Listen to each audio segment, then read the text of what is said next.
Baik, bismillahirrahmanirrahim. Assalamualaikum warahmatullahi wabarakatuh.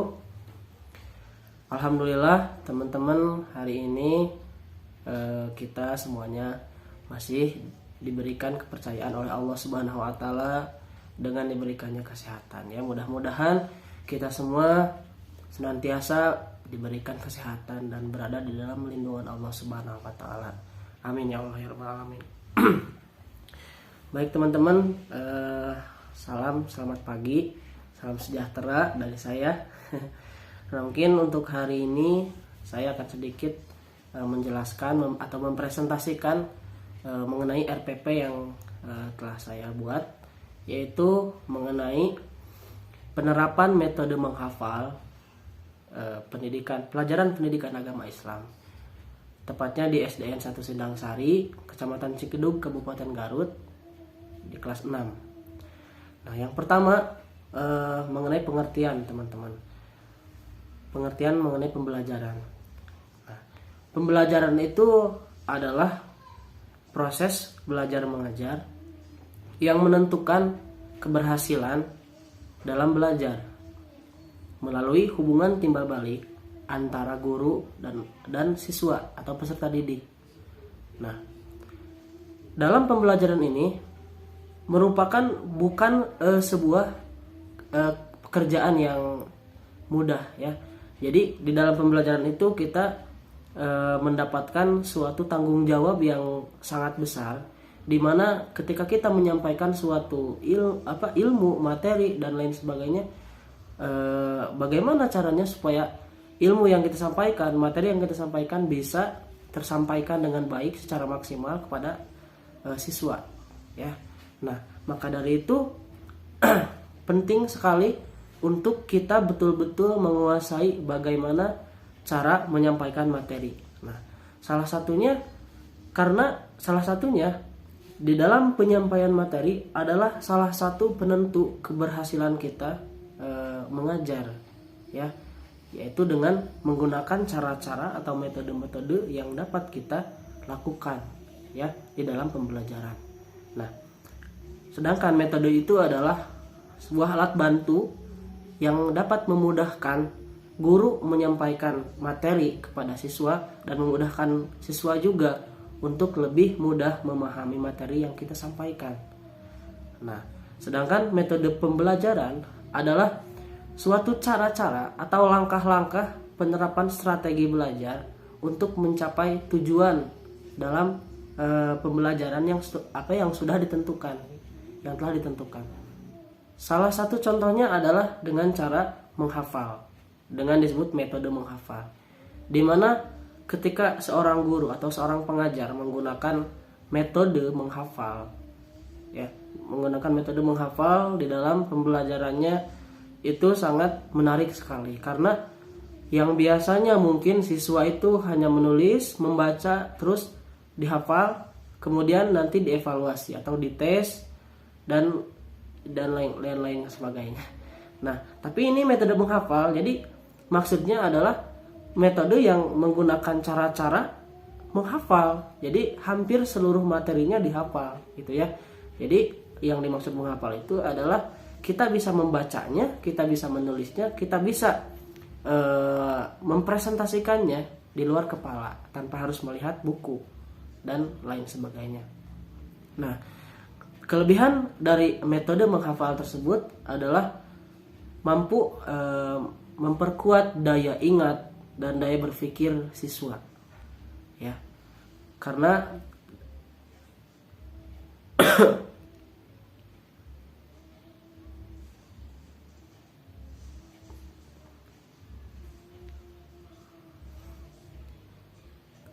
kelebihan dari metode menghafal antara lain adalah yang pertama, bisa membuat para siswa mempunyai daya ingat yang tinggi atau yang daya ingat yang luar biasa, terus mempunyai daya pikir yang kreatif dan bisa mempresentasikan materi sesuai dengan bahasanya sehari-hari. Jadi lebih bisa mengekspresikan bagaimana para siswa memahami materi. Nah, Itu merupakan kelebihannya. Nah, sekarang menurut saya pribadi adanya metode pembelajaran itu sangat penting, teman-teman. Nah, karena banyak sebagian siswa ketika kita di kelas ya, khususnya yang saya rasakan di kelas 6 khususnya, ketika kita belajar, kita menyampaikan materi terus tanpa tanpa cara-cara baru, inovasi baru, terus gak ada tantangan baru, bahkan tidak ada atensi, pembelajaran bakalan berjalan dengan sebiasanya.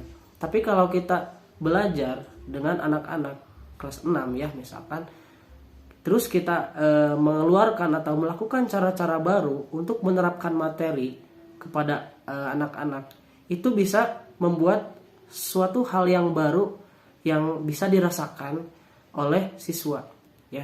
Apalagi kalau misalkan diawali dengan atensi.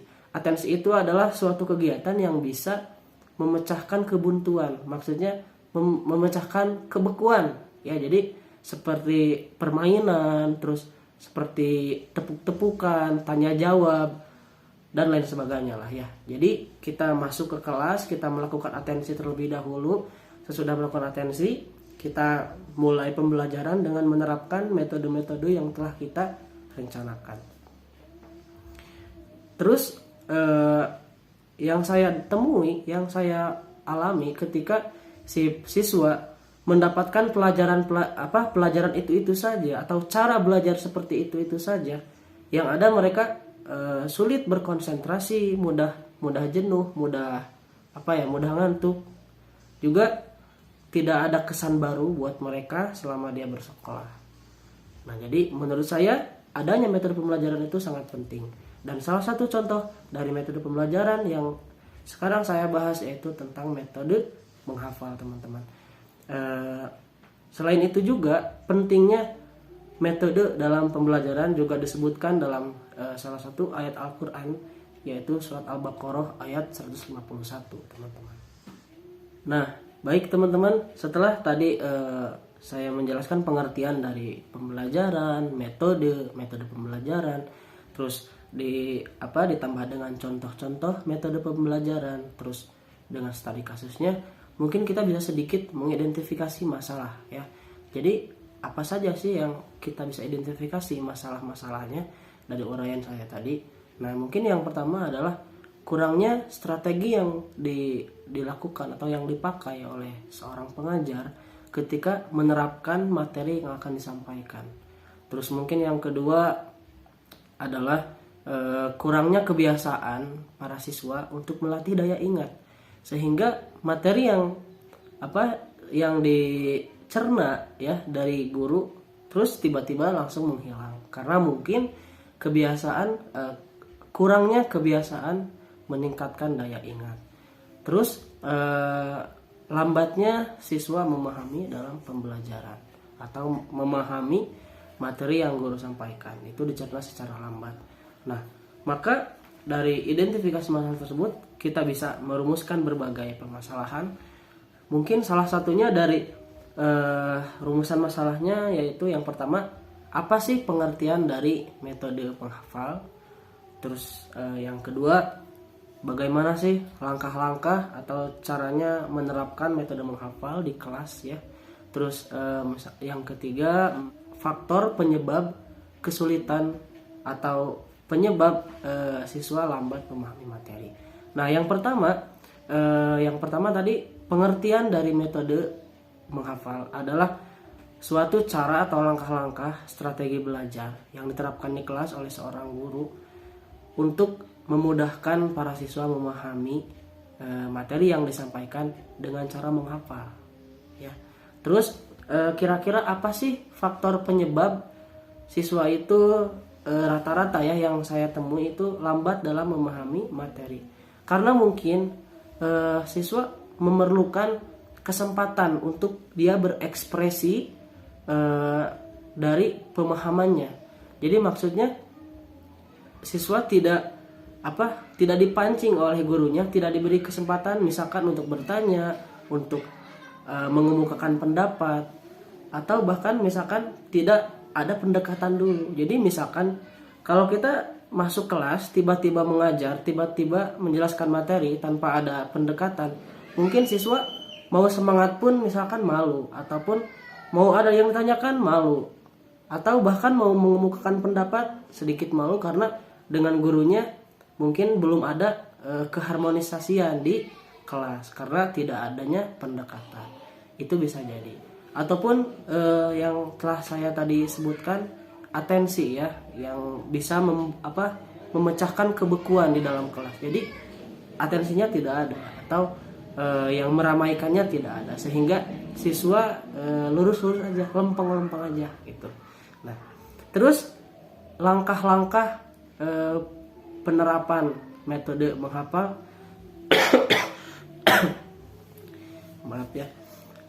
Lanjut, gimana sih langkah-langkah menerapkan metode menghafal ini di kelas? Nah, kalau yang saya lakukan di kelas itu yang pertama ya. Contohnya misalkan kita sedang memberikan materi Asmaul Husna. Nah, yang saya terapkan kepada adik-adik ya, siswa kelas 6. Kita misalkan target nih ya, Asmaul Husna kan ada 99. Kita target misalkan per harinya 7. Ya, misalkan 7. Nah, yang pertama yang saya lakukan kepada siswa, saya suruh mereka untuk menulis 7 Asmaul Husna. Terus misalkan udah belajar pulang, nah nanti dihafal di rumah, terus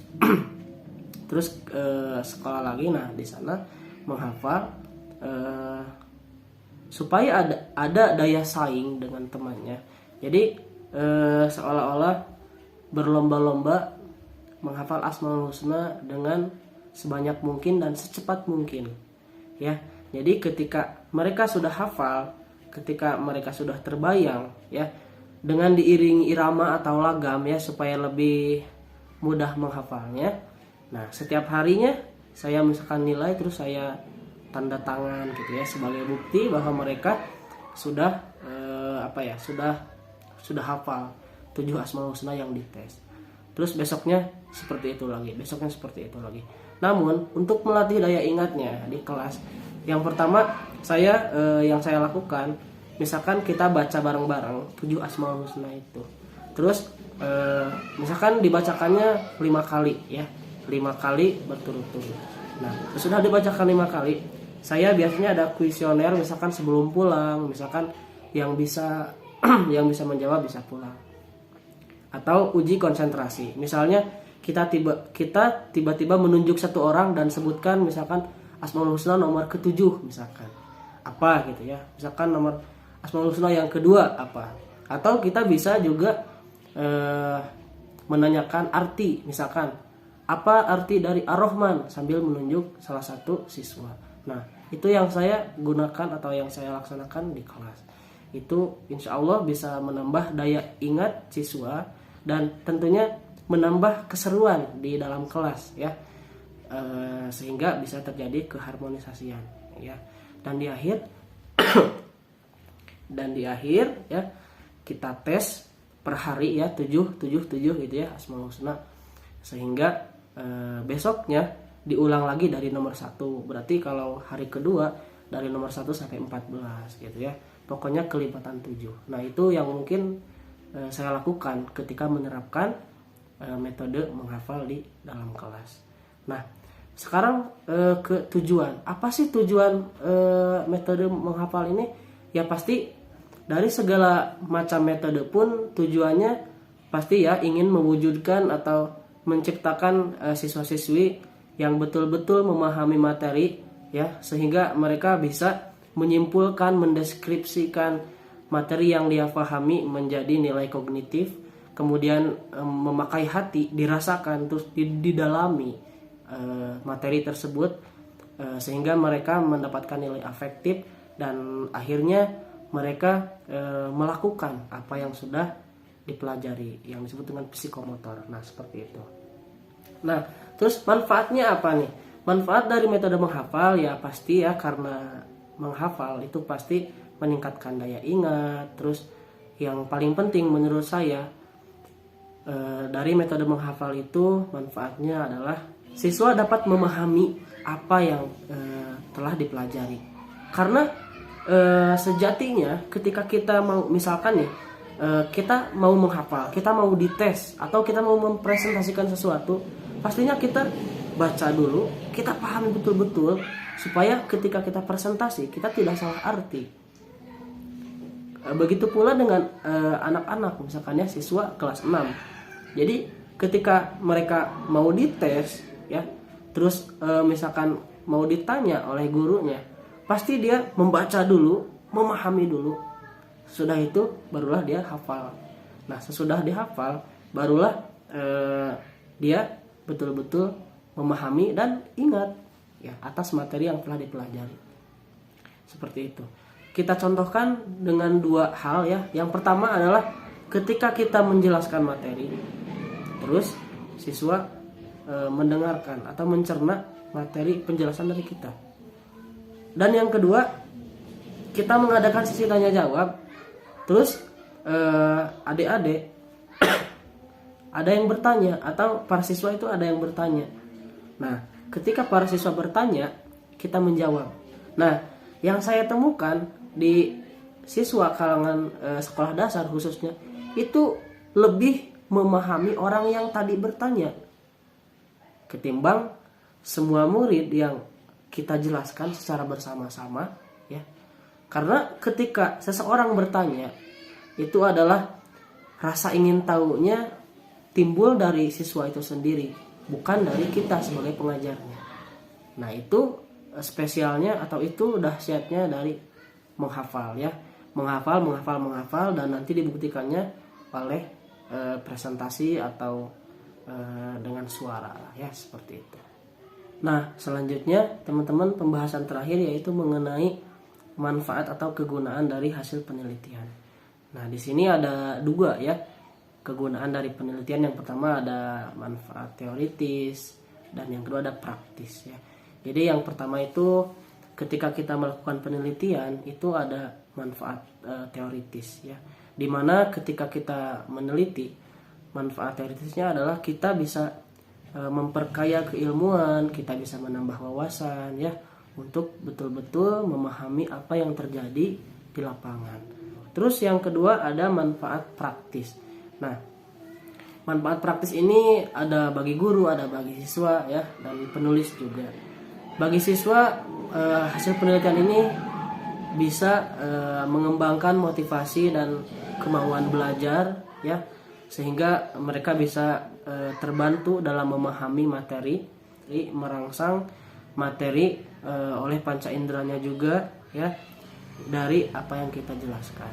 Terus manfaat untuk pengajar atau guru, hasil penelitian ini bisa menjadikan pertimbangan untuk mengatasi permasalahan-permasalahan belajar yang ada di kelas. Terus bagi penulis, hasil penelitian ini juga bisa dijadikan sebagai pemikiran tertulis ya, dan menjadi bahan pertimbangan dan acuan untuk langsung terjun di dunia pendidikan. Mungkin sekian yang bisa saya sampaikan. Mohon maaf bila bahasanya terlalu terbulat-belit karena saya masih dalam tahap belajar. Mudah-mudahan sekali lagi kita semua berada dalam kesehatan dan sukses selalu buat kita semua. Saya Samsul, terima kasih. Wassalamualaikum warahmatullahi wabarakatuh.